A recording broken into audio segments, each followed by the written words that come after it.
পরে কিন্তু সরকারের সফলতা ব্যর্থতা নির্ধারিত হবে। একই সাথে সাথে সহযোদ্ধা এটিও আমাদেরকে মনে রাখতে হবে, এই ইন্টারিম গভর্নমেন্ট আমাদেরকে এমন কোনো কাজ করতে বাধ্য করা যাবে না যেগুলোতে বিচার প্রক্রিয়াকে কোনোভাবে প্রশ্নবিদ্ধ করে।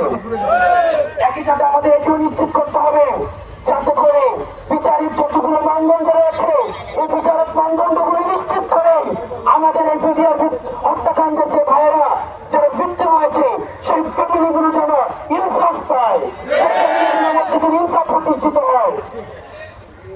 প্রিয় বিডিআর ভাইয়েরা, বিডিআর ফ্যামিলি যে আপনারা 16 বছর ধরে নির্যাতিত হচ্ছেন, নির্যাতিত হচ্ছেন, চাকরি বঞ্চিত একটা ফ্যামিলি কিভাবে যায় সেটা আমরা অনুধাবন করতে পারি।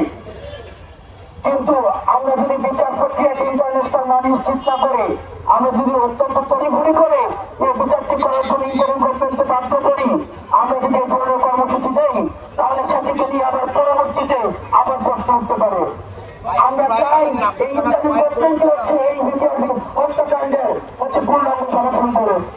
এবং সেটি করতে গিয়ে আমরা বারবার যখনই কথা বলেছি, আমি যখন আইন মন্ত্রণালয়ের কথা বলেছি, যখনই স্বরাষ্ট্র মন্ত্রণালয়ের কথা বলেছি, তখনই তাদের কাছ থেকে আমি ইতিবাচক সাড়া পেয়েছি।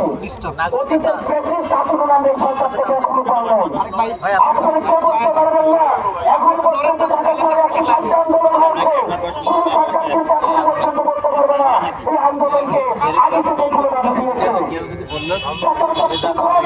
অযৌক্তিক হোক, সরকার কিন্তু বাক স্বাধীনতায়, সমাজ সমাবেশের যে স্বাধীনতায়, সেই জায়গায় কিন্তু সরকারের শতভাগ একটা উদাহরণ সেট করে দিয়ে দিয়েছে।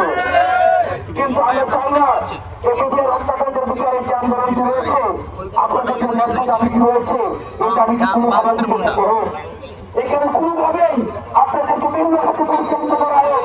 সেই জায়গা থেকে আমরা পশ্চিমবঙ্গ ছাত্র আন্দোলন, আমরা কিন্তু এই আন্দোলনে শুরু থেকে আপনারা অস্বীকার করার কোনো সুযোগ নেই। শুরু থেকে আমাদের নেতৃবৃন্দরা কিন্তু আপনাদের সাথে রয়েছে। আপনারা কিন্তু শুরু থেকেই তাদেরকে পাশে পাচ্ছেন। বিষয়টি কিন্তু এমন না যে আমরা আপনাদের যখন আন্দোলন এই পক্ষে এসেছে তখন আপনাদের সাথে যুক্ত রয়েছে। আপনাদের জরুরি থাকবে এই সরকার সবসময় আলোচনার দর্শন মুক্ত করে রেখেছে। আপনাদের যে দাবিটি রয়েছে কমিশনের সংস্কার, কমিশনের ধারাটি নিয়ে আপনাদের প্রশ্ন রয়েছে, আপনাদের বিচার প্রক্রিয়া যেন ত্বরান্বিত হয় সেটি নিয়ে আপনাদের প্রশ্ন রয়েছে, এবং যারা সুবিচার নিশ্চিতের পরে যাদেরকে আবার চাকরি বিধি অনুযায়ী চাকরিতে নিয়োগের কোন সুযোগ থাকে সরকারের কাছে সেটিকে যেন বিবেচনা করা হয়। নচেত চাকরিতে যদি অন্তর্ভুক্ত করার সুযোগ যদি না থাকে তাহলে তাদেরকে আবার ভিন্ন কোনো ধরনের কর্মসংস্থানের সুযোগ রাষ্ট্রকে করে দিতে হবে, তাদেরকে পুনর্বাসনের সুযোগ রাষ্ট্রকে করে দিতে হবে, তাদেরকে সামাজিক সম্মান রাষ্ট্রকে করে দিতে হবে।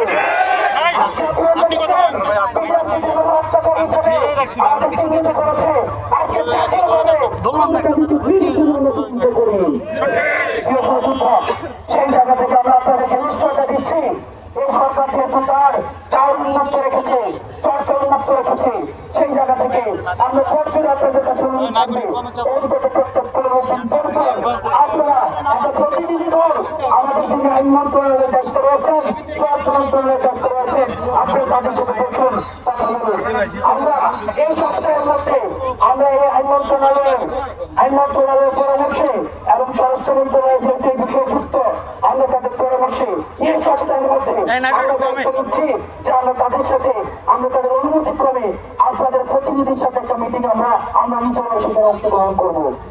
একই সাথে সাথে এই মিটিং এর ধারাবাহিকতা অব্যাহত থাকবে।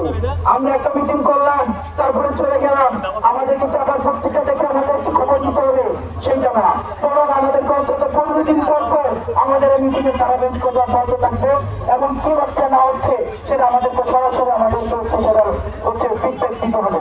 এবং প্রত্যেক 15 দিন পর পর আইন মন্ত্রণালয় যেন আমাদেরকে ফিডব্যাক দেয় আপনাদের প্রতিনিধির সাথে, তারা যেন নিয়মিত মিটিং করে আমরা সেগুলো আমরা জানাবো।